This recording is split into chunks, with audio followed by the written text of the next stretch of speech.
Saudaraku yang dirahmati Allah, pernahkah engkau mendengar nama seorang sahabat yang begitu dicintai oleh Rasulullah sampai-sampai beliau bersumpah atas nama Allah untuk menyatakan cintanya kepadanya?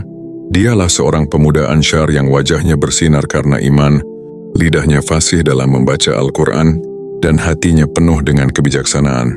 Dialah Mu'adz bin Jabal radhiyallahu anhu, seorang yang Rasulullah sebut sebagai orang yang paling tahu tentang halal dan haram di antara umat ini.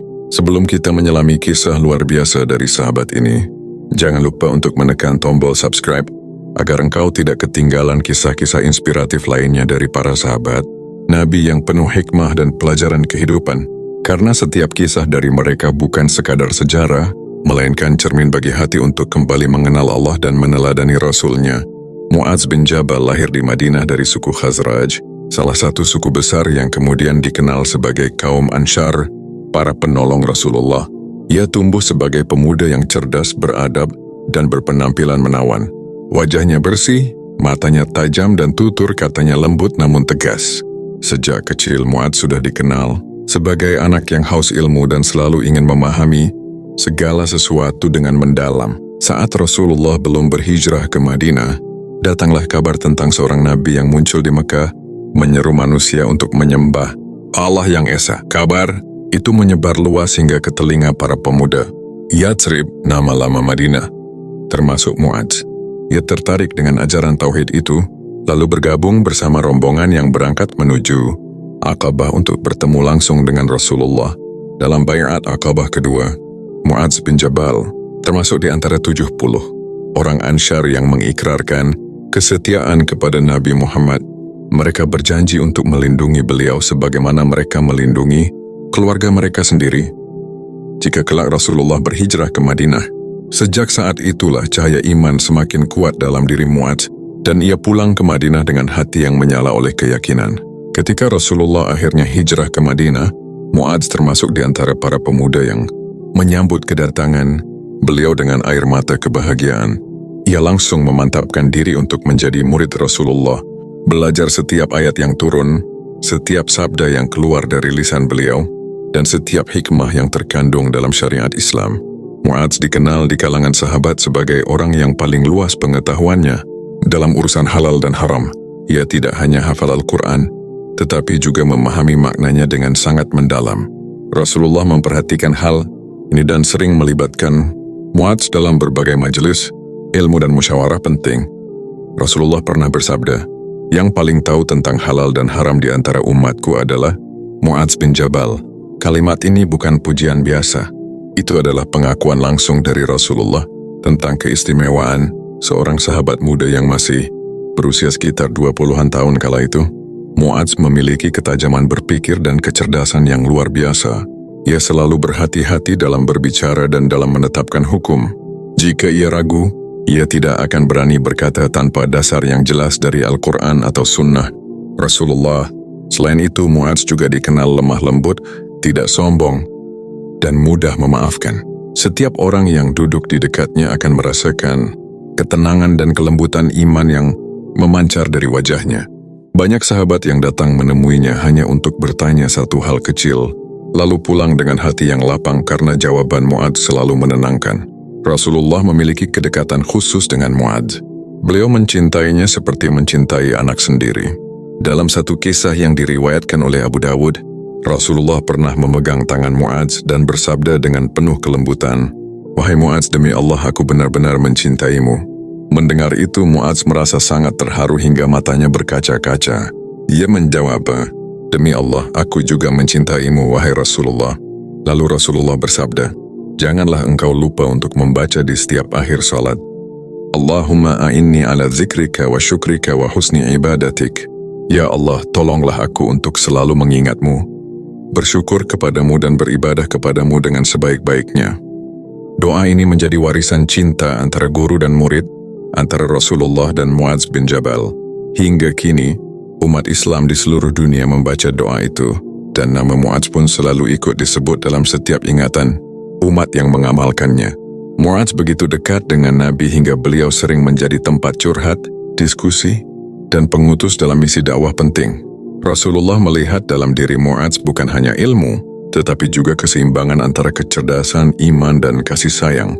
Salah satu momen terbesar dalam kehidupan Mu'adz bin Jabal adalah ketika Rasulullah mengutusnya ke negeri Yaman. Tugasnya bukan hanya sebagai pemimpin pemerintahan, tetapi juga sebagai pendakwah dan pengajar agama bagi masyarakat di sana. Sebelum berangkat, Rasulullah memanggil Mu'adz dan bertanya dengan cara yang penuh hikmah.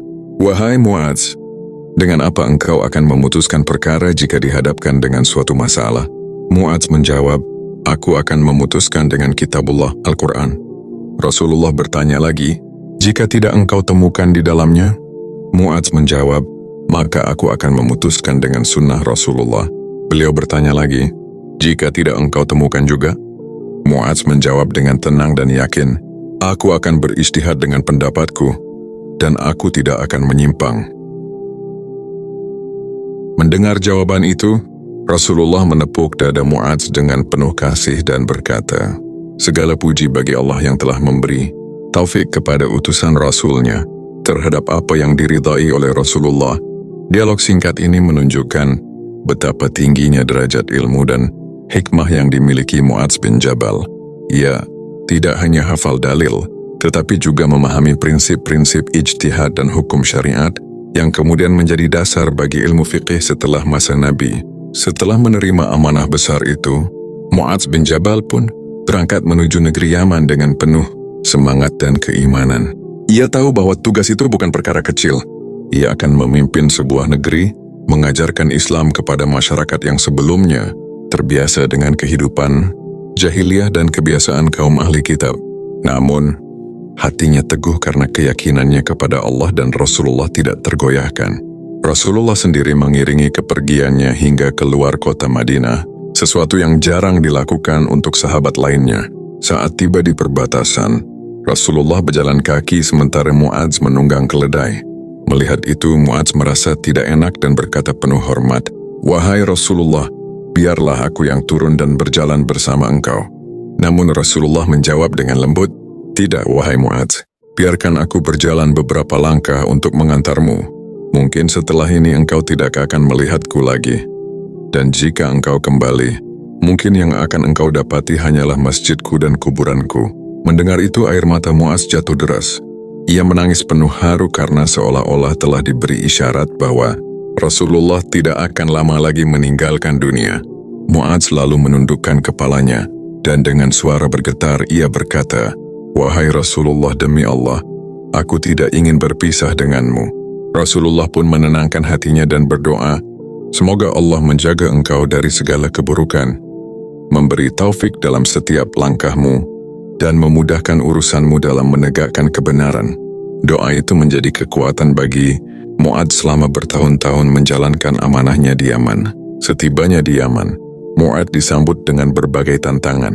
Penduduk Yaman memiliki latar belakang agama yang beragam. Ada yang memeluk Yahudi Nasrani, dan sebagian masih berpegang pada adat jahiliyah. Namun dengan kelembutan tutur katanya, kecerdasannya dalam berdialog, dan keteguhan imannya, Mu'adz berhasil menanamkan Islam dengan damai. Setiap malam ia mendatangi rumah-rumah penduduk, mengajarkan tauhid, membaca ayat-ayat Al-Quran, dan menjelaskan hukum Islam dengan cara yang bijaksana. Penduduk Yaman sangat terkesan dengan akhlaknya yang lembut dan tutur katanya yang menyejukkan. Ia tidak pernah meninggikan suara, bahkan terhadap orang yang menentangnya sekalipun. Dalam setiap khutbahnya, Mu'adz selalu mengingatkan, "Sesungguhnya aku diutus bukan untuk menjadi penguasa di atas kalian, tetapi sebagai pengajar dan penyeru kepada kebenaran. Barang siapa mencari keadilan, maka aku bersamanya. Barang siapa menentang kebenaran, maka aku akan menegakkan hukum Allah atasnya." Selama di Yaman, Mu'adz berhasil menegakkan keadilan dan mengajarkan Islam secara mendalam. Penduduk Yaman mencintainya bukan karena kekuasaannya, tetapi karena kebijaksanaan dan ketulusannya. Ia tidak mengambil harta dari rakyat, bahkan seringkali menolak hadiah karena takut terjerumus dalam kemewahan dunia. Suatu ketika, datang seorang lelaki membawa hadiah berupa pakaian mahal. Mu'adz menolak dengan lembut sambil berkata, "Aku khawatir hadiah ini akan menjadi penghalang antara aku dan keadilan yang harus aku tegakkan. Aku lebih memilih pakaian sederhana yang tidak membuatku lalai dari mengingat Allah. Sikapnya ini membuatnya sangat dihormati oleh rakyat Yaman.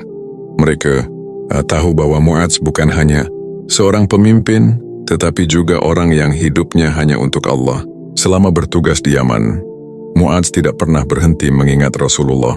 Setiap kali ia menegakkan salat, ia berdoa agar Allah mempertemukannya kembali dengan kekasih hatinya, Nabi Muhammad. Namun doa itu tidak dikabulkan dalam bentuk pertemuan di dunia, melainkan kelak di akhirat. Ketika berita wafatnya Rasulullah sampai ke Yaman, Mu'adz menangis dengan tangisan yang sangat dalam. Ia berkata kepada para sahabat di sana, "Sungguh telah terputus wahyu dari langit, namun agama ini tidak akan terputus. Kita harus menjaga apa yang telah beliau tinggalkan." Dari hari itu Mu'adz berjanji dalam hatinya untuk menyebarkan ilmu Rasulullah sampai akhir hayatnya. Setelah wafatnya Rasulullah, Mu'adz kembali ke Madinah dan bergabung dengan pemerintahan Khalifah Abu Bakar As-Siddiq. Abu Bakar sangat menghormatinya dan menjadikannya salah satu penasihat utama dalam urusan agama dan hukum. Kemudian pada masa kekhalifahan Umar bin Khattab, Mu'adz dikirim ke wilayah Syam, Suriah dan Palestina sekarang untuk membantu pemerintahan dan mengajarkan Islam di sana. Ketika sampai di Syam, banyak orang datang kepada Mu'adz untuk belajar ilmu agama. Setiap kali beliau berbicara, orang-orang menangis karena kelembutan dan ketulusan nasihatnya. Mu'adz sering berkata, "Pelajarilah ilmu karena ilmu akan menuntun kalian menuju ketakwaan, dan ketakwaan akan membimbing kalian menuju surga." Ia juga berkata, "Hati manusia akan hidup dengan ilmu sebagaimana bumi hidup dengan hujan." Orang-orang di Syam mencintainya dengan sepenuh hati. Ia menjadi tempat bertanya bagi para ulama, hakim, dan bahkan pemimpin wilayah. Namun di tengah kemuliaan itu Mu'adz tetap hidup sederhana. Rumahnya kecil, pakaiannya biasa, dan ia sering terlihat duduk bersama anak-anak kecil untuk mengajarkan mereka membaca Al-Quran. Pada tahun ke-18 Hijriah, Allah menurunkan ujian besar kepada umat Islam di wilayah Syam, yaitu wabah Tha'un Amwas, penyakit menular yang menyebabkan banyak kaum muslimin wafat, termasuk sahabat-sahabat besar seperti Abu Ubaidah bin Jarrah dan Yazid bin Abu Sufyan. Mu'adz bin Jabal pun tidak luput dari musibah ini. Saat penyakit itu mulai menyebar, ia mengumpulkan keluarganya dan berkata dengan suara lembut, "Sesungguhnya ini adalah rahmat dari Allah bagi hamba-hambanya yang beriman. Barang siapa bersabar dan ridha, maka baginya pahala syahid." Anaknya yang bernama Abdurrahman termasuk yang pertama terjangkit.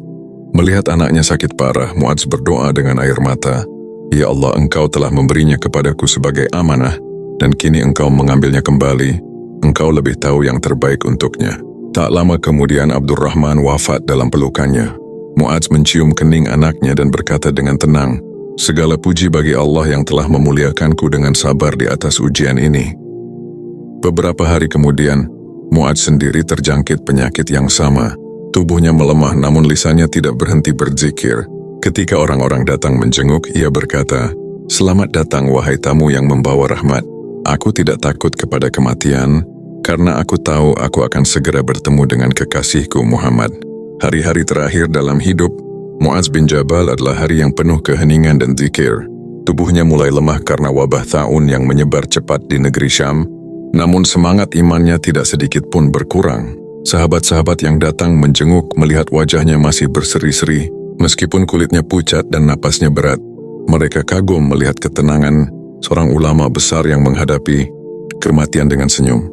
Ketika rasa sakit semakin berat, Mu'adz mengangkat pandangan ke langit dan berbisik lirih, "Ya Allah, Engkau tahu bahwa aku tidak menginginkan hidup di dunia untuk mengairi sungai, menanam pohon, atau membangun rumah.